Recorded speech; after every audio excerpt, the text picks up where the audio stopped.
अब उसके बाद कहानी थी हमारी जो हम कल पढ़ रहे थे कि हमने ये फुल टाइम टीचर अलाउंस या फॉरेन टैक्स क्रेडिट्स वगैरह जो है वो लेस करवाने हैं। अब इसको याद भी करने की ज़रूरत नहीं है आपको, ये जी कैसे है कैसे नहीं है।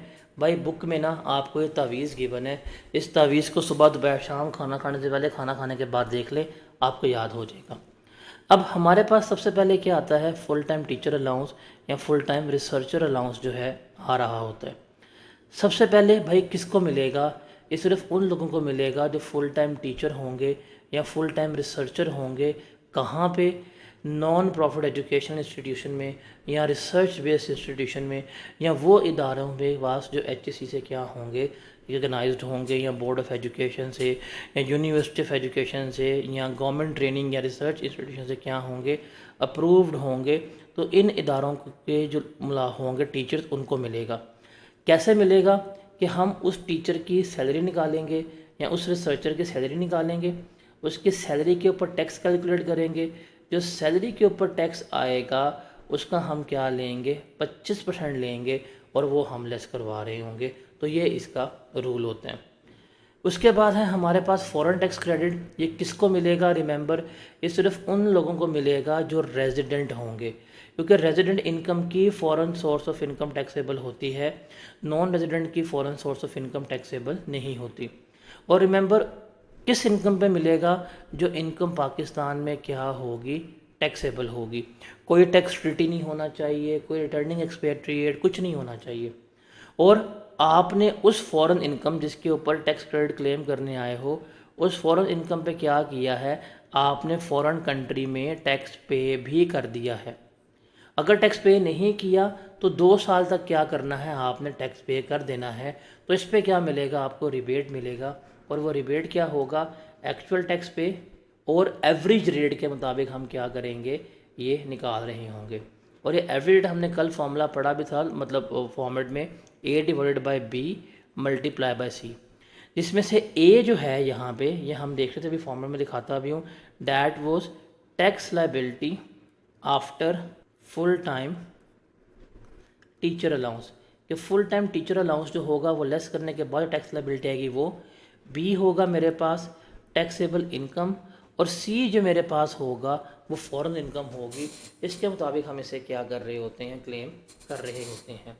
तो कल जब हम ये डिस्कस आउट कर रहे थे तो हम क्या करते हैं, सबसे पहले हम जो हमारे पास NTR की इनकम आई होती है, हम उस इनकम के ऊपर रेट लगाते हैं, तो मेरे पास क्या आ जाती है, मेरे पास टैक्स लाइबिलिटी आ जाती है। इसमें से मैंने क्या करना है, full time teacher allowance less करवाना है। और फुल टाइम टीचर अलाउंस की हम क्या करते हैं, वर्किंग बनाते हैं। और वर्किंग बेसिकली क्या होती है कि जो फुल टाइम टीचर की सैलरी होती है, हम उसकी सैलरी के ऊपर रेट मल्टीप्लाई करते हैं, तो उसका क्या आता है, टैक्स आता है। और जो भी टैक्स आएगा उसका हम क्या लेंगे, 25% लेंगे, और जो वो जवाब आएगा वो हम यहाँ पे लेस करवा देंगे। अच्छा रिमेंबर, ये फुल टाइम टीचर अलाउंस जो मेडिकल प्रैक्टिशनर वगैरह होते हैं उनको नहीं मिलता। ये मेडिकल प्रैक्टिशनर जो है वो इनको नहीं मिल रहा होता, वो इसके लिए एलिजिबल नहीं होते। फुल टाइम टीचर का मतलब है सिर्फ वो टीचिंग कर रहा हो, वो किसी किस्म के मैनेजेरियल इस तरह के वर्क वगैरह में इन्वॉल्व ना हो, और इसे सरकारी मुलाजमिन को मिलता है। तो फिर इस टैक्स में से जो हमने यहाँ पे कैलकुलेट किया है, इसमें से हम full time teacher allowance less करवाएंगे, तो मेरे पास ये टैक्स लायबिलिटी जो है आ रही होती है। फिर इसके बाद हम क्या करते हैं, फॉरेन टैक्स क्रेडिट लेस करवाते हैं। उसके लिए असूल क्या होगा, एक्चुअल टैक्स जो हमने पे किया है और एवरेज रेट। अब एवरेज रेट में क्या लेंगे, A/B मल्टीप्लाई बाय C। ए क्या होगा, ये वाला टैक्स जो ये हमने टैक्स निकाला था, दैट इज़ A। B हमारे पास क्या होगा, टैक्सेबल इनकम, और C जो है वो हमारे पास क्या होगी, फॉरेन इनकम। मल्टीप्लाई करेंगे, मेरे पास टैक्स की ये अमाउंट आ जाएगी। इन दोनों में से जो लोअर अमाउंट होगी वो लेस करवाऊंगा, तो ये मेरे पास टैक्स लायबिलिटी आ जाएगी। ये टैक्स लायबिलिटी होगी आफ्टर फॉरेन टैक्स क्रेडिट, कि फॉरेन टैक्स क्रेडिट के बाद ये मेरी क्या बनती है, टैक्स लायबिलिटी बन रही होती है। एक और चीज़ आपने याद रखनी है कि अगर आपके पास multiple foreign source of income है, प्रॉपर्टी है, कैपिटल गेन है, तो आप हर एक के लिए क्या करेंगे, सेपरेटली फॉरेन टैक्स क्रेडिट जो है वो कैलकुलेट कर रहे होंगे। तो सेपरेट इनके लिए क्या होगा, फॉरेन टैक्स क्रेडिट जो है हमारा कैलकुलेट हो रहा होगा।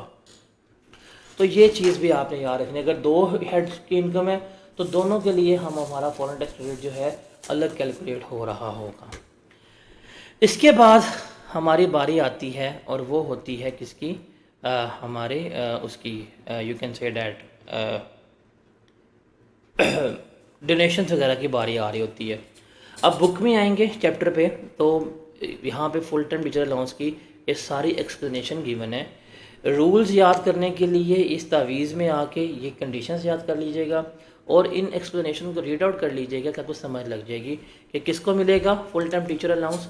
देखिए साफ सीधी बात है, ये मिलेगा फुल टाइम टीचर को या रिसर्चर को जो किसी नॉन प्रॉफिट ऑर्गेनाइजेशन में काम कर रहा है, और कितना मिलेगा, 25% मिल रहा होगा। ये आपने चीज़ याद रखनी है। और ये मेडिकल प्रोफेशंस के ऊपर अप्लाई नहीं होगा। और फुल टाइम टीचर का मतलब है जो टीचिंग में ही हो, जो एडमिनिस्ट्रेटिव जॉब ना करो, मतलब principal, head master, vice chancellor वगैरह ना हो।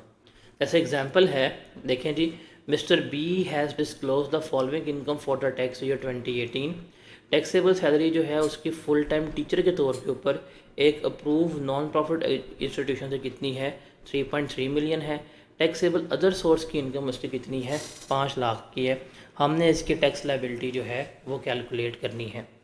अब मिस्टर बी की जो सैलरी है वो 3.3 मिलियन है, उसकी अदर सोर्स की इनकम जो है 5 लाख है। आप इसको जमा करेंगे तो ये इसकी क्या कहलाएगी, टोटल इनकम कहला रही होगी। अब चूंकि इसको इस पर डिवाइड करेंगे, आंसर 75% से अबव है, तो ये सैलरीड इंडिविजुअल जो है ट्रीट होगा। हम इसके ऊपर रेट लगाएंगे। 36 लाख के ऊपर फिक्स टैक्स जो है स्लैब रेट के मुताबिक 4.35 बनता है, और जो एक्सीडिंग अमाउंट है 36 लाख से उस पर 27.5% लगाएंगे तो 55,000 आएगा। तो ये इसकी आ जाएगी टोटल टैक्स लायबिलिटी। अब चूंकि ये फुल टाइम टीचर है, उसको फुल टाइम टीचर अलाउंस देंगे, तो फुल टाइम टीचर अलाउंस के लिए हम क्या करेंगे, हम ये वर्किंग जो है वो बना रहे होंगे। हम क्या करेंगे, सेपरेट जाके एक वर्किंग बनाएंगे, और वर्किंग में क्या लेंगे, जस्ट उसकी सैलरी। अब इसकी सैलरी कितनी थी, 3.3 मिलियन। थर्ड स्लैब में फॉल करता है, स्लैब लगाया तो 24 लाख पे फिक्स टैक्स कितना बनता है, 1,65,000।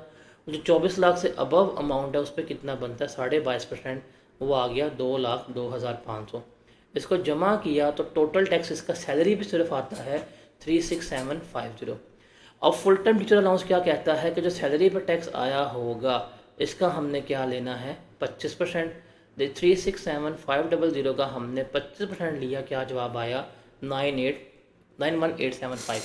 ये जो 91875 आया यही अलाउंस है जिसको हम क्या करेंगे, इस टोटल टैक्स लायबिलिटी में से लेस करवाएंगे, और ये मेरे पास क्या आ जाएगा, ये मेरे पास अमाउंट जो है आ जाएगी, और that will be amount payable, जो मैंने क्या करनी होगी, पे करनी होगी। उसके बाद हमारे पास फॉरेन टैक्स क्रेडिट है, किसके ऊपर मिलेगा, ये सारी आपने बातें कर ली हैं कि इसके लिए असूल क्या होगा कैलकुलेट करने का, फॉरेन टैक्स पेड और एवरेज रेट जो इसमें से लोअर अमाउंट होगा उसके ऊपर हमें मिल रहा होगा। और इसके लिए हम पढ़ के आ चुके हुए हैं कि अगर मल्टीपल हेड्स ऑफ इनकम होंगे तो हर हेड्स ऑफ इनकम के लिए हम सेपरेट कैलकुलेट कर रहे होंगे। बिजनेस के लिए सेपरेट, अदर सोर्स के लिए सेपरेट, प्रॉपर्टी के लिए सेपरेट जो है वो क्या कर रहे होंगे, क्लेम कर रहे होंगे। अगर मल्टीपल रिबेट्स होंगे, सबसे पहले फुल टाइम टीचर अलाउंस, फिर फॉरेन टैक्स क्रेडिट, फिर हम बाकी जो है वो लेके चल रहे होंगे। रिमेंबर, अगर हमने सारा टैक्स क्रेडिट क्लेम कर लिया तो ठीक है, अगर क्रेडिट क्लेम नहीं हो पाएगा तो ये कैरी फॉरवर्ड वगैरह नहीं हो सकता, हम इसे कभी भी कैरी फॉरवर्ड वगैरह नहीं कर सकते। और अगर फॉरेन इनकम पे हमने टैक्स क्रेडिट वगैरह क्लेम कर लिया है और अगर हमने फॉरेन टैक्स वगैरह पे नहीं किया तो हमने ये 2 सालों में पे करना होता है। अगर 2 सालों में पे नहीं होगा तो ये हमारा क्या हो जाएगा, रिवर्स हो रहा होगा। और एवरेज का मैंने फॉर्मूला बता दिया हम क्या है और किस तरह से इसको लेकर चल रहे होते हैं।